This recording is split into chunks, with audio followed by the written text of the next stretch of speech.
Russia typhus.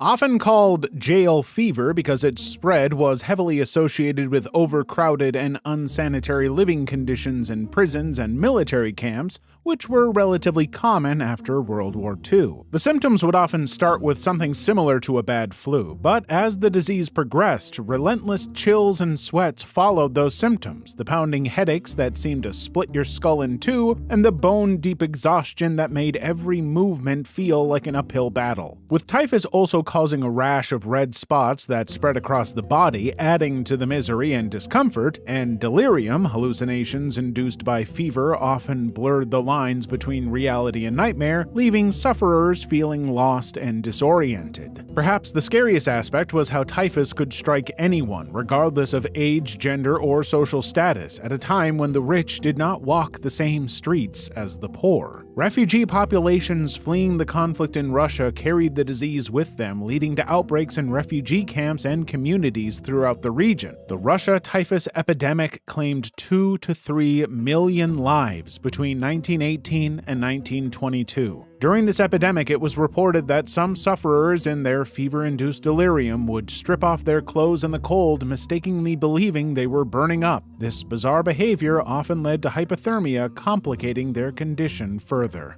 The Japanese plague.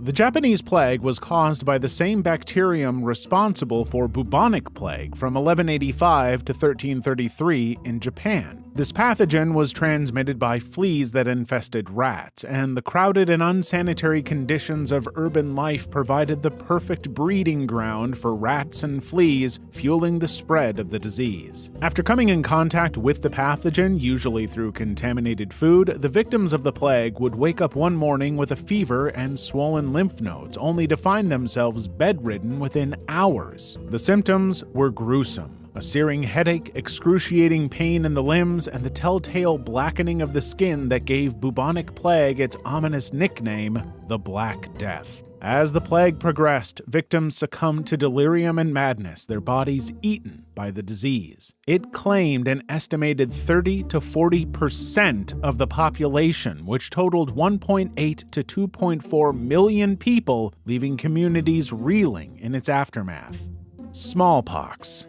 During the colonial era in South America, smallpox epidemics ate through indigenous communities, primarily during the 16th and 17th centuries, the same period as European explorers and colonizers arrived, and within a century, the population of Mexico fell from about 25 million to 1.6 million. Indigenous communities with no prior exposure to the disease went from fighting flu and mild colds that their immune systems had adapted to fighting the deadliest disease in the world at the time. The odd thing about this disease was its transmission mode, prolonged face-to-face contact. For example, if you hugged an infected loved one too long and your face stayed in contact with their face, a distinctive rash would appear within days, starting on your face and spreading to the rest of your body. The rash would progress to fluid-filled blisters, eventually crushing over and forming scabs, leaving permanent scars. The smallpox virus spread rapidly through close contact with infected individuals or contaminated objects, moving like wildfire through highly populated indigenous communities, wiping out entire villages, which led to a catastrophic impact on the indigenous populations. Communities were overwhelmed by illness and death, and mortality rates soared as high as 90% in some areas. The loss of life was staggering, and millions of indigenous people perished as a result of the disease. Efforts to control the spread of smallpox were limited during the colonial period, as understanding infectious diseases and public health measures was rudimentary at best. The smallpox epidemics forever altered the demographic landscape of colonial South America. Kokolizli. Kokolizli was an epidemic that struck Mesoamerica in the late 16th century. The word Kokolizli is derived from the Nahuatl language, spoken by the Aztec people of central Mexico, meaning pestilence or plague. The origins of Kokolizli remain unknown. Entire villages fell silent as the disease claimed the lives of men, women, and children alike. It was a nightmare come to life with no apparent rhyme or reason to its merciless rampage. While the symptoms of Kokolizli included the classic signs of infectious disease like fever, headache, nausea, and vomiting, some victims would even start to bleed from the ears. But unlike most diseases, Kokolizli went beyond causing just physical harm. It was reported that some afflicted individuals exhibited bizarre symptoms such as uncontrollable laughter or crying fits. Severe neurological symptoms, including hallucinations and delirium, often accompanied these emotional disturbances. The erratic behavior of those affected added to the mystery and fear surrounding the epidemic. Historians estimated that as much as 80% of the indigenous population in some regions perished during the epidemic, leaving behind ghost towns and shattered communities. Hundreds of years later, despite centuries of research, the true cause of Kokolizli remains unknown and debated among historians and scientists to date. Some theories point to viral or bacterial infections, while others suggest environmental factors or even deliberate acts of biological warfare, but no one knows for sure. Malaria.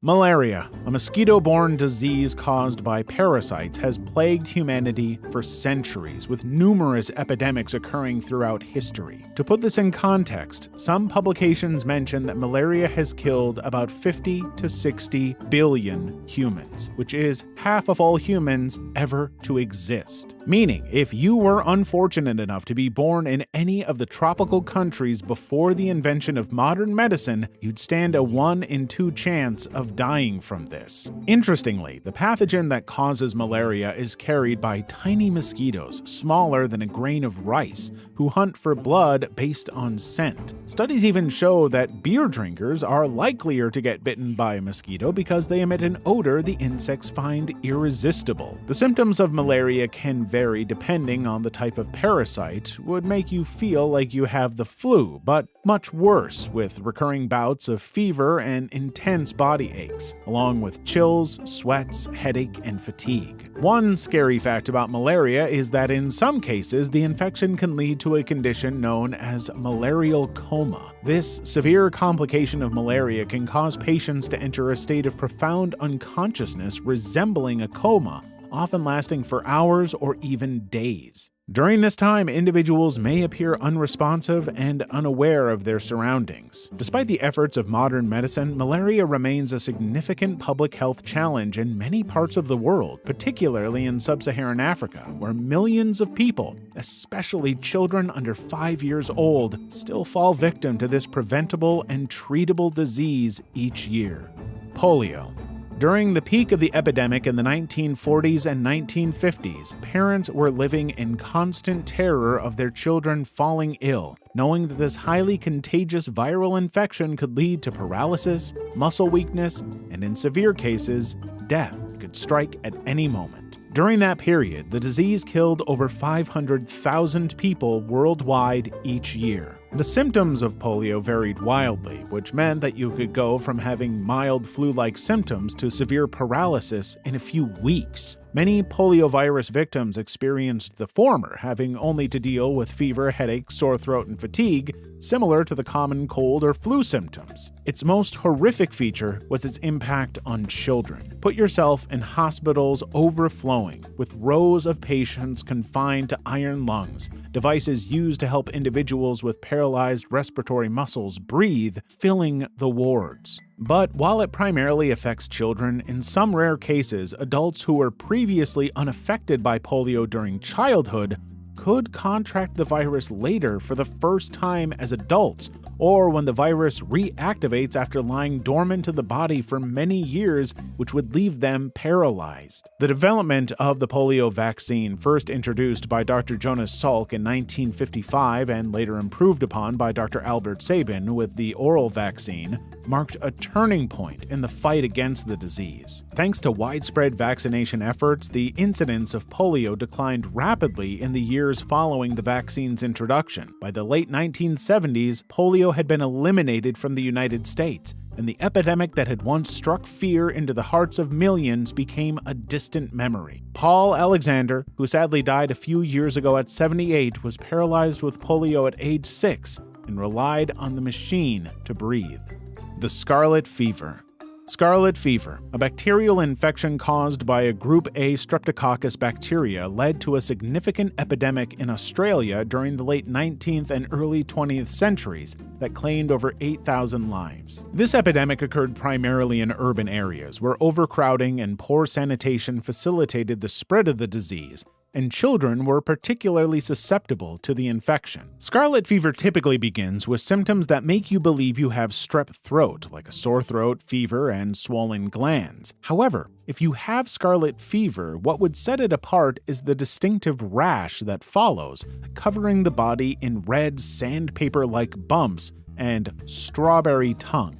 During the acute phase of the illness, the tiny bumps on the tongue's surface could become swollen, red, and covered in a white coating strikingly resembling a strawberry. The scarlet fever epidemic in Australia peaked around the late 1800s and early 1900s, coinciding with similar outbreaks in other parts of the world. It was, however, particularly concerning due to the potential for serious complications, including rheumatic fever, a disease that inflamed the joints. Efforts to control the spread of scarlet fever during the epidemic focused on improving sanitation, promoting hygiene practices, and isolating infected individuals to prevent further transmission. The Naples Plague. The origin of the Naples Plague, also known as the Great Plague of Naples, is a devastating epidemic that ravaged the city of Naples, Italy in 1656. The plague was another spring from the bubonic plague, believed to be traced back to ships arriving from Levant, a French island in the Mediterranean off the coast of Riviera. It spread rapidly throughout the city, fueled by the dense urban population and unsanitary living conditions. Just like the bubonic plague, the symptoms of the Naples Plague were sudden fever, headache, and weakness, followed by painful swellings in the lymph nodes known as buboes. These buboes often turned black as the disease progressed, which, as mentioned earlier, is the source of the name the Black Death. Victims would also experience severe respiratory symptoms, including coughing, difficulty breathing, and bloody sputum. The impact of the Naples Plague was terrible, both in terms of human lives lost and the social and economic disruptions it caused. Streets were littered with the bodies of the dead, and makeshift hospitals overflowed with the sick and dying. Entire families were wiped out, with communities that were left in a state of shock and mourning from the 150,000 to 200,000 people who died from the plague. Chikungunya.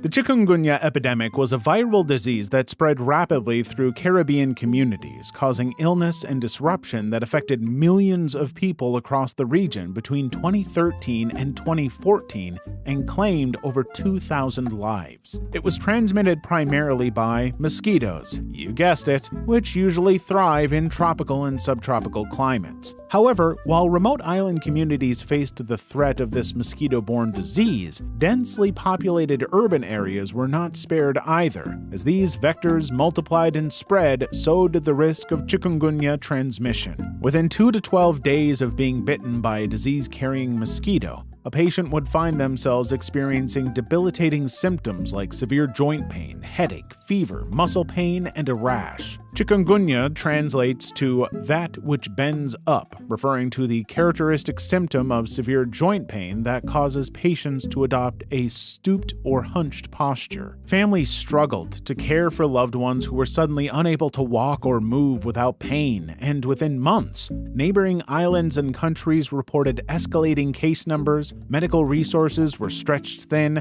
and hospitals were filled to their limits. The economic impact of the chikungunya epidemic was also terrible because tourist arrivals plummeted as travelers canceled or postponed their trips to affected areas, fearing the risk of infection. Hotels, restaurants, and other businesses reliant on tourism revenue suffered losses, leading to job losses and economic hardship for many in the region. It was a double blow for Caribbean countries already dealing with high levels of poverty and vulnerability. First, they had an epidemic, and now they had fewer resources to treat it. The epidemic eventually subsided as efforts to control mosquito populations and prevent transmission proved effective. Public health measures such as mosquito control programs, community education campaigns, and surveillance efforts also helped contain the spread of the virus. Additionally, as more people were infected and developed immunity to the virus, the overall prevalence of chikungunya in the population decreased.